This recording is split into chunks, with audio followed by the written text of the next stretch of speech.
네, 들으신 것처럼 남북 정상회담을 앞두고 열리는 우리 예술단의 방북 공연 윤곽이 드러났습니다. 어제 실무 접촉에서 시간과 장소, 출연진까지 공개가 됐는데요. 스포츠문 화보 장보경 기자와 이야기 나눠보도록 하겠습니다. 어서 오십시오. 네, 어서 오십시오. 예, 10여 년 만에 평양에서 이렇게 공연이 다시 열리게 되네요. 네, 말씀하신 대로 어제 남북이 판문점 북측 통일각에서 예술단 평양 공연을 위한 실무 접촉 후 공동 보도문을 내놨습니다. 예. 우선 대략적인 내용부터 설명드리겠습니다. 우리 예술단 규모는 160여 명으로 합의됐습니다. 이 예술단은 3월 31일부터 4월 3일까지 평양을 방문해 동평양 대극장과 류경 정주영 체육관에서 각 한 회씩 공연하는데요. 4월 1일 첫 번째 공연을 하는 것은 거의 확정적인데 설비 등을 옮기는 문제로 두 번째 공연은 2일과 3일 둘 중에 아직 정해지지 않았습니다. 이 정부는 첫 번째 공연은 우리 측 공연 위주가 될 것 같고 2회 공연은 어떤 형식으로든 합동 공연을 추진하는 것으로 얘기가 됐다고 말했습니다. 예, 2회 공연이라는 게 지난번 삼지연 관현악단의 박람 공연과 비슷한 형식처럼 보이는데요. 이 방북 경로는 어떻게 되는 겁니까? 네, 방북 경로는 우선적으로 서해 직항로, 그러니까 항로를 이용해 가는 것을 검토 중인데 이 정부는 국제사회에 설명하는 절차는 필요할 것 같다고 말했습니다. 네. 이 북한 예술단의 공연과 특히 비슷한 점이 우리가 내일부터 24일까지 평양의 기술진 위주로 꾸려진 사전 점검단을 보내기로 한 부분인데요. 이 공연까지 불과 10일 정도가 남은 만큼 준비에 박차를 기하기 위한 합의 사항으로 보입니다. 이 숙소에 대한 이야기도 나왔습니다. 이 정부는 북측에서 예술단 숙소로 고려 호텔을 제안했다고 말했는데요. 이 결정은 사전 점검단이 현지에서 보고 판단하기로 했습니다. 그렇군요. 당초 이 정부가 북측의 좀 대중적 감성을 한껏 가득 채울 만한 그런 감성적인 대중음악으로 채울 예정이라고 밝히긴 했었는데 출연진을 보니까 정말 그렇더라고요. 네, 어제 사실 실무 예. 접촉에서 처음 논의를 한 것이다 보니까 이 선곡 문제까지는 논의가 되지 않았는데요. 이 우선 확정된 참여 가수들의 면면으로도 공연 무대를 어느 정도 짐작해 볼 수 있습니다. 네. 이 먼저 2000년대 평양에서 무대에 선 경험이 있는 가수들이 다수 포함됐습니다. 조용필, 이선희, 최진희, 윤도현 등이 그 주인공인데요. 조용필 씨는 특히 지난 2005년 이번 공연이 열릴 평양 류경 정주영 체육관에서 단독 콘서트를 연 적이 있습니다. 이 당시에 북한 주민들 사이에서 고가의 안표가 나돌 정도로 인기가 높았다고 하는데 이 북한 노래도 일부 소화하면서 기립박수까지 받았습니다. 역시 이번이 두 번째 방북인 이선희 씨는 2003년 류경 정주영 체육관 개관기념 통일음악회에 참가해서 아름다운 강산을 열창한 적이 있는데요. 또 지난달 삼지연 관현악단의 공연 때 이선희 씨의 대표곡 제2에게가 연주됐었던 만큼 이번 레파토리에도 참여될 가능성이 높다고 보여집니다. 그렇군요.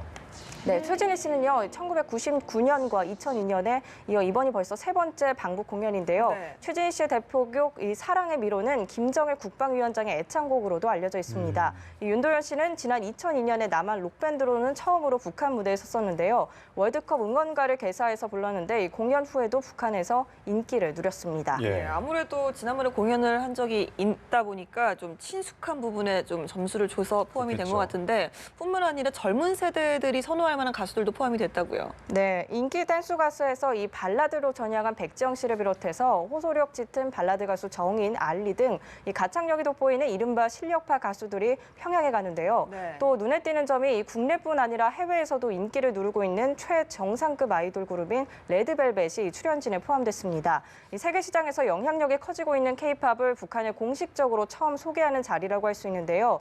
이 레드벨벳은 국내 대형 엔터테인먼트 소속의 이 5인조 걸그룹으로 꾸준히 히트곡을 내면서 국내 가요계를 이끌고 있습니다. 지난 평창 동계올림픽에 참여한 남북 여자 아이스하키 단일팀의 한 북한 선수가 훈련 도중에 레드벨벳의 히트곡 아이스크림 케이크를 흥얼거려 화제가 된 적이 있었는데요. 이 북한 젊은이들 사이에서 K-팝이 얼마나 호응받을지 주목됩니다. 예. 이 소녀시대 서연의 참여는 특히나 의미가 있습니다. 이 서연은 지난달 국립극장에서 열린 북한 삼지연 관현악단의 공연 피날레에서 북한 가수들과 함께 합동 공연을 펼쳤는데요. 이번 공연에서 이 삼지연 관현악단의 재회가 이뤄질 것도 이제 관심사입니다. 이외 현재로서는 위대한 탄생, YB밴드 등 전속 밴드가 동행하기로 북측과 합의한 상태입니다. 결론적으로 말씀을 드리자면 이번 평양 공연은 국내에 내로라 하는 가수들이 한자리에 모인 대형 콘서트 형식이 될 것 같습니다. 예, 사실 이 가수들이 한 자리에 모이는 거는 뭐 우리나라 보면 연말 시상식이나 콘서트가 콘서트뿐이었잖아요. 그런데 이렇게 경색됐던 남북 간의 문화 교류, 그 시작을 알리는 거라서 어떻게 보면 좀 임무가 막중할 것 같아요. 네, 예. 어제 남북 실무 접촉에 참가했던 우리 측 대표단이 이 서울 정부청사에서 브리핑을 가졌는데요. 우리 측 수석 대표이자 음악 감독을 맡은 작곡가 겸 가수 윤상이 직접 질의응답에 답하기도 했습니다. 예. 직접 들어보시겠습니다. 이 정도 아티스트들이라면 정말 환상적인 쇼를 꾸밀 수가 있겠죠. 또 북에 계신 동포 여러분들께 저희들이 한국에서 보여드리는 것과 다를 바 없는 그런 똑같은 감동과 어색하지 않음을 전해드리는 게 아마 가장 첫 번째 숙제가 아닌가 생각합니다. 네.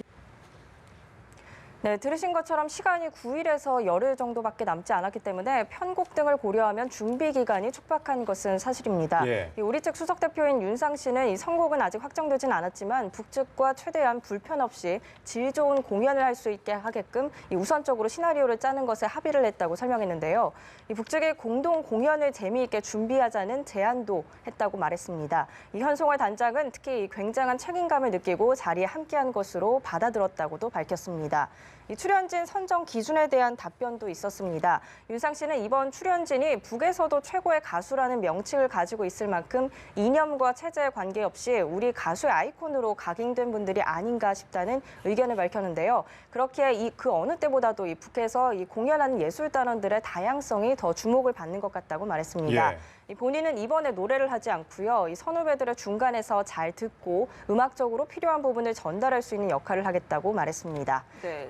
이렇게 예술 교류를 통해서 남북 관계 개선에 앞장설 수 있다는 게 참 큰 의미로 들리는데요. 그동안 이렇게 예술단 교류가 총 몇 번이나 있었습니까? 네, 1985년에 이산가족 고향 방문단 및 예술공연단 교환 방문을 시작으로 2007년 전통서민 연희단, 안성 남사당, 풍물단 공연까지 지금까지 총 17차례 공연이 있었는데요. 우리의 기억 속에 남아있는 굵직한 것으로는 2002년 MBC 평양 특별공연과 2003년 유경 정주영 체육관 개관기념 통일음악회, 2005년 SBS 조용필 평양 공연 등이 있습니다. 예, 그렇군요.